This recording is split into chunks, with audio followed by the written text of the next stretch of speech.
नाज़रीन, सेवन तालके जी union council झांगारा में ANI company जे सहकार से हलंदड़ अस्पताल गुज़िरियल 4 महीननि खां बंद है।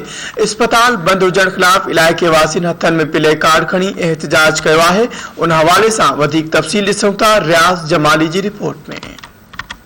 जी नाज़रीन, तालका सेवण जे अमीर तरीन यूसी समझो ईंदड़ यूसी झांगारा जी वाह जेका मां बार सेहत मरकज़ है वह गुज़िरियल 4 महीननि खां बंद है। गुज़िरियल 9 ॾींहनि खां वठी इन गेट ते औरतूं जेको है सो एहतजाज करे वेठियूं आहिनि। असां सां हिन वक़्तु हीअ औरत मौजूद आहिनि। अचो त खेनि ॻाल्हि ॿोल कयूं त संदसि कहिड़ा मुतालबा आहिनि। अॼु 9 ॾींहं आहे असां वज़ीर आला सिंध खे अपील पिया कयूं ऐं उन जे सेक्रेटरी जनरल पर्सनल जेको सेक्रेटरी आहे सलीम बाजारी साहब, उमेर तारिक साहब, उन्हनि खे असां रिक्वेस्ट कई आहे। राह पटो साहब खे असां रिक्वेस्ट था कयूं त इहा कंपनी का पुछण कन जने सब कुछ तू हलाए रहियो आई हर शे तुझी हले पई त झांगारा सिटी जे औरतुन सा एडो वडो जुल्म छो उन जे हिन सेहत मरकज़ के छो बंद कयो खुदारा असाने सेंटर के बहाल कयो वने। ये असा जो बुनियादी हक है। यूसी झांगारा में तहां ॾिसी अचो तो गवर्नमेंट जी जेका हॉस्पिटल है वह धर्म भरम लगी पई है। सिर्फ असा जी डिलीवरी जो इते मसलो ना है जेका औरतन में जनानियों खराबियूं थींदियूं आहिनि, बीमारियूं थींदियूं आहिनि, उन्हनि जी भी त असांखे हिते फुल सहूलत मिलंदी आहे न। असां केॾां वेंदासीं? कंपनी अञा बि असांजे इलाइक़े खां फ़ाइदो खणे पई न।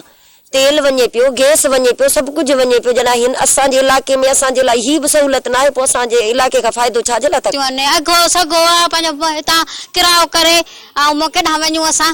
हिते पंहिंजो पंधु था अचूं, पंहिंजो इलाज करायूं था ॿारनि जो या पंहिंजो बुखार टिकी आहे दवा आहे मिले थी। 4थो महीनो आहे सेंटर असांजो बंदि आहे। असीं ग़रीब मज़दूर माण्हू, असांखे बच्चा भी नंढड़ा आहिनि, असांजा मज़दूरी ते भी नथा वञनि, कान्हे मज़दूरी, पोइ असीं छा कयूं?